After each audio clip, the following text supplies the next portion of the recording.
Praise the Lord. इस सुंदर समय के लिए जो परमेश्वर ने हमें एक और मौका दिया, मैं आशा करती हूँ कि सब आप आनंदित हो गए।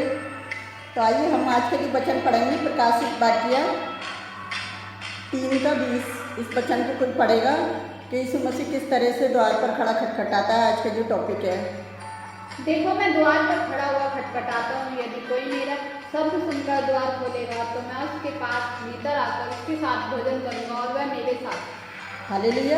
अगर हम इंग्लिश में देखेंगे तो उसमें लिखा हुआ है इसी में 3 के में, मैं जिन जिन से प्रेम करता हूँ उन सबको उलाहना और ताड़ना देता हूँ, इसलिए सरगर्म हो और मन फिराओ। जैसे अभी 20 में देखा था कि मैं देखो मैं द्वार पर खड़ा खटखटाता हूँ, यदि कोई मेरा शब्द सुनकर द्वार खोलेगा तो मैं उसके पास भीतर आकर उसके साथ भोजन करूंगा और वह मेरे साथ होगा।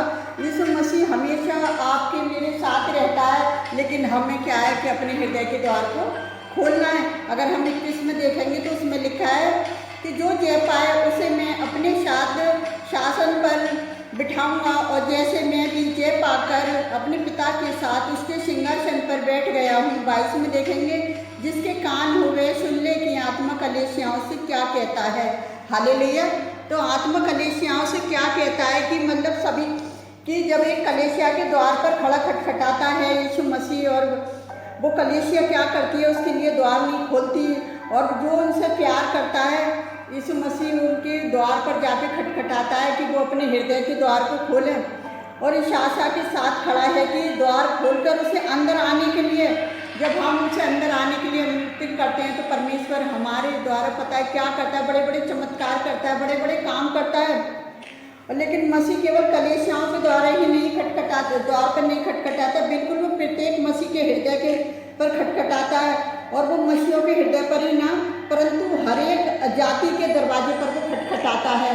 जो उससे प्यार करता है वो उसके अपने दिल के हृदय को खोलता है मसीह के लिए। जैसे कोई शुभ समाचार सुनाता है तो वो उस पर विश्वास करता है, और सर्वश्रेष्ठ सबसे सामर्थ्य परमेश्वर प्रत्येक व्यक्ति के पास आकर कहता है कि अपने हृदय का क्या करो, द्वार खोलो और मैं अंदर आऊँगा। और संसार का कोई दूसरा धर्म परमेश्वर के बारे में ये शिक्षा नहीं देता कि वह परमेश्वर सभी स्त्री पुरुष के पास उनके साथ संगति करने की तलाश में आता है। यीशु मसीह हर एक जाति के लोगों के बीच में वो संगति करने के लिए तलाश में आता है। इसलिए मेरे भाई बहनों, ऐसे खटखटाने की आवाज़ को सुनो और अपने हृदय को द्वार खोल दो, देर न करो, ताकि यीशु मसीह अभी कहते हैं ना, समय निकट है और अपने हृदय के द्वारों को खोलो। वो हर एक जन से कहना चाहता है, और वो अपने कहता है कि उन्होंने अपने पापों से मन फिरा लो, और उस अंधेपन से जो तुम अंधेपन में पता है क्या कर रहे हो, एक दूसरे का विरोध कर रहे हो और यीशु मसीह का अंगीकार कर रहे हो, यीशु मसीह को ग्रहण नहीं कर रहे, वो कहता है मन फिराओ। सभी हमने 19 में पढ़ा था, लेकिन इसने उनकी बातें ना सुनी। जिस व्यक्ति के पास कान हो वह सुन ले। तो किस लोगों के बारे में कह रहा है कि जिसके कान हो सुन ले। वो हर कलीसिया के लोगों से कह रहा है, हर जाति के लोगों से कह रहा है कि मसीह क्या कह रहा है कि तुम क्या करोगे, उसकी बातों को सुन लो, उसके वचनों को सुन लो। जितने लोग उसके वचन को सुनते हैं, वो ग्रहण करते हैं, वो अनंत जीवन पाते हैं। क्योंकि यीशु मसीह ने कहा कि मार्ग और सत्य जीवन मैं ही हूँ, और मसीह का राज्य भी वही है जो मसीह के साथ उसके शासन पर बैठेगा। जैसे मत्ती 19:28 में, और जैसे अभी हम कुछ वचन की टिप्पणियों में देखेंगे तो उसमें किस प्रकार से लिखा हुआ है। अगर हम नीति वचन में देखेंगे 3:11-12 में, हे मेरे पुत्र, यहोवा की शिक्षा से मुंह न मोड़ना, और जब वे तुझे डांटे तो तू बुरा न मानना। 12 में देखेंगे, क्योंकि यहोवा जिससे प्रेम रखता है उसको डांटता है, जैसे वह उसे बेटे को जिससे वह अधिक चाहता है। देखेंगे रोमियो 12:5-11 में, और तुम उस उपदेश को जो तुमको पुत्र के समान दिया जाता है भूल गए हो। हे मेरे पुत्र, प्रभु की ताड़ना को हल्की बात ना जानो, और जब वह तुझे घुड़के तो तू शायद ना छोड़। देखेंगे 11 में, और वर्तमान में हर एक प्रकार की ताड़ना आनंद की नहीं पर शोक की बातें भी दिखाई पड़ती है, तो भी जो उसको सहते सहते पक्के हो गए हैं, और बाद में उन्हें चैन के साथ धर्म का प्रतिफल मिलता है। हालेलुया। देखेंगे मत्ती 19:28 में, यीशु ने उनसे कहा, मैं तुमसे सच सच कहता हूँ कि नई सृष्टि में जब मनुष्य का पुत्र अपनी महिमा के शासन पर बैठेगा तो तुम जो मेरे पीछे हो लिए हो वह भी 12 शासनों पर बैठकर पता है क्या करेंगे, इसराइल के 12 गोत्रों का न्याय करेंगे। तो वो परमेश्वर है जिसने वचन के द्वारा बातचीत करता है ना, कि हम कुछ लोग हैं वचन को तुच्छ जानते हैं। एक बार वचन को पढ़ के तो देखो, एक बार वचन को समझने की कोशिश करो, उसे मनन करने की कोशिश करो कि परमेश्वर का वचन हमें किस प्रकार से बातचीत कर रही है। आज मेरे और आपके सबके दिल के द्वार पर ऐसे खड़ा खटखटाता है, खोलो दरवाजा, वो आना चाहता है। तो जो मसीह को ग्रहण कर रहे हैं लोग, आज उसके द्वारा पता है बहुत से लोग बचाए जा रहे हैं, आज बहुत से लोग आशीष से पा रहे हैं। और जो आज लोग प्रभु के दास दासी हैं, जो उन्होंने परमेश्वर के वचन को ग्रहण कर लिया, जैसे वचन में लिखा है कि तुम मुझसे भी बड़े बड़े काम करोगे।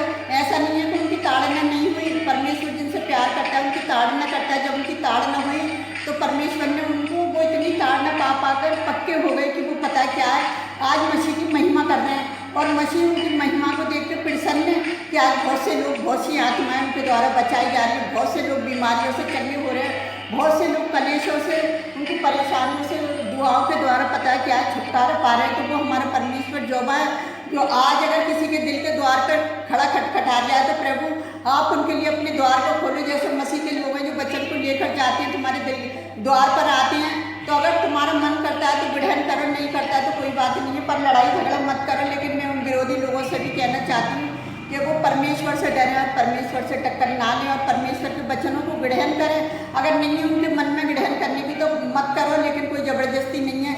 लेकिन किसी के चर्च में घुसते, किसी के घर में घुसते मार कुटाई करना व्यर्थ है, क्योंकि परमेश्वर के हाथों में पड़ना बड़ी भयानक बात है।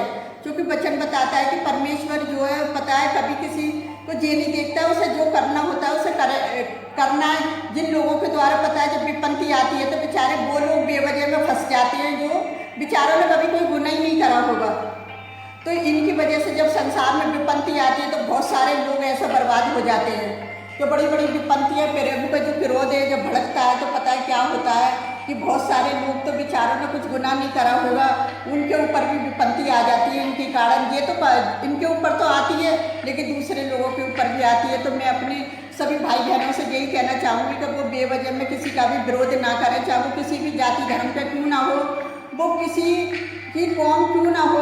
प्रभु हर कौम से प्यार करने के लिए उसने अपने आप को बलिदान कर दिया। और जब वो इस दुनिया में आया तो पता है लोगों ने उसे ग्रहण ना करा, जितनों ने उसे ग्रहण किया उसने अपनी संतान होने का उन्हें अधिकार दिया और उसे अपने बेटे बेटी कहने का अधिकार दिया। तो मैं परमेश्वर जोबा का धन्यवाद करती हूँ कि खुदावन ने जो हमें सामर्थ्य दी कि हम इन वचनों को लोगों तक पहुँचा सकें। तो मेरे प्रिय भाई बहनों, आज इन वचनों के द्वारा परमेश्वर से प्रार्थना करो कि प्रभु हमें भी ऐसी बुद्धि दे कि हम भी पता है क्या करें। जिन लोगों के पास वचन नहीं पहुँचा वो वचन परमेश्वर का लोगों तक पहुँच जाए और वो लोग भी बचाए जा सकें। तो मैं अपने परमेश्वर जोबा का धन्यवाद करती हूँ सुंदर वचन के द्वारा जो बातचीत करें। तो आइए हम आप सबके लिए प्रार्थना करते हैं, आप भी हमारे साथ मिलकर प्रार्थना करें। Hallelujah hallelujah. धन्यवाद करते राजाओं के राजा, प्रभुओं के प्रभु, आपकी स्तुति हो, आपकी तारीफ हो खुदावन। जितने लोगों के हृदय पर आपने जाकर द्वार को खटखटाया प्यारे पिता परमेश्वर, जिन लोगों ने द्वार खोला है प्यारे पिता परमेश्वर, मैं हर एक जन के लिए प्रार्थना करती हूँ खुदावन कि आप उनके हृदय में आए पिता और उनके परिवार को हर परेशानियों से उन्हें बचाए संभाल कर रखें मेरे खुदावन। उनके घर की बेरोजगारी को दूर करें पिता परमेश्वर। उनके घर के लोगों को बीमार हैं तो अगर बीमारी से उन्हें चंगाई दें प्यारे पिता परमेश्वर की तेरा वचन ग्रहण करना और पिता तेरे लिए उनका हृदय खोलना व्यर्थ न जाए, एक आशीष बन जाए मेरी जो वो परमेश्वर। हम उन लोगों के लिए भी प्रार्थना करते हैं पिताजी जो आपका वचन सुनकर अपने हृदय को नहीं खोलने खुदावन, को बुद्धि समझ देना प्यारे पिता परमेश्वर। हर एक विरोधी जन के लिए हम प्रार्थना करते हैं खुदावन कि उन्हें भी बुद्धि समझ दें प्यारे पिता परमेश्वर। मैं आपसे विनती करती हूँ खुदावन, जितनी भी जगह सताव हो रहा है पिता परमेश्वर, बड़ी बेदारी को देख नहीं पाए वहाँ के लोग प्यारे पिता परमेश्वर, उन शहरों को भी मैं आपके हाथ में देती हूँ, उन गाँव को भी आपके हाथ में देती हूँ खुदावन। वो बड़े दुख को देख रहे हैं प्यारे पिता परमेश्वर। मैं हर एक जन के लिए प्रार्थना करती हूँ खुदावन, जो लोग आप पर विश्वास करते हैं खुदावन, आप उनकी विश्वास की प्रार्थनाओं के द्वारा बहुत सारी आत्माओं को बचाएं खुदावन। मैं देश के नेता लीडरों के लिए प्रार्थना करती हूँ प्यारे पिता परमेश्वर, जो भी ईमानदारी और सच्चाई से प्यारे पिता परमेश्वर देश को चला नहीं पाए प्यारे पिता परमेश्वर। हर एक जन की आप सहायता मदद करें खुदावन कि उनको देश चलाने में प्यारे पिता परमेश्वर आप उनकी सहायता उनकी मदद करोगे खुदावन। जो मेरा विश्वास और भरोसा है प्यारे पिता परमेश्वर, एक ईमानदार सरकार को प्यारे पिता परमेश्वर आप बैठाएं उसे राजा बनाए प्यारे पिता परमेश्वर। अगर हम इस देश के राजा के लिए प्रार्थना करते हैं प्यारे पिता परमेश्वर, अगर इसके जीवन में कोई कमी घटी है तो उसे दूर करें प्यारे पिता परमेश्वर। मैं आपसे विनती करती हूँ खुदावन, जो भी लोग प्यारे पिता परमेश्वर एक दूसरे के लिए प्रार्थना कर रहे हैं, आप उनकी प्रार्थनाओं को सुने और कबूल करें पिता। जितने लोग हमें लाइक कमेंट सब्सक्राइबर कर रहे हैं पिताजी, जो हमारे साथ में वीडियो में जुड़ रहे हैं प्यारे पिता परमेश्वर, एक एक को आशीष देना प्यारे पिता परमेश्वर। उनके घरों में किसी बात की कोई कमी घटी ना हो प्यारे पिता परमेश्वर, उन्हें ब्लेस करना पिता। मैं आपसे विनती करती हूँ कि उनको वचन ग्रहण करना भी व्यर्थ न जाए। जो हालेलुया आमीन बोलते हैं आपके वचन को पढ़कर प्यारे पिता परमेश्वर, उनको भी बड़ी आशीष बड़ी बरकत देना कि उनको किसी बात की कोई घटी ना हो प्यारे पिता परमेश्वर। आप उनके दिल के द्वार पर जाकर आपने खटखटाया और उन्होंने पिताजी आपके वचन को ग्रहण किया, उन्होंने आपको ग्रहण किया प्यारे पिता परमेश्वर। वो आपके बेटे बेटी हैं और आप उनकी प्रार्थनाओं को सुनना और कबूल करना कि हमारी प्रार्थना करना व्यर्थ न जाए, एक आशीष बन जाए मेरे खुदावन। और हम आपसे क्या मांगे मेरे प्रभु परमेश्वर पिता, आपने हमारी छोटी सी प्रार्थना को सुना और कबूल किया, उसके लिए धन्यवाद करती हूँ पिता। मैं सारा आदर महिमा आपको देती हूँ खुदावन। मैं जो भी मांगती हूँ यीशु नासरी के नाम पर आमीन। प्रभु आप सबको बहुत ऐसे आशीष दे।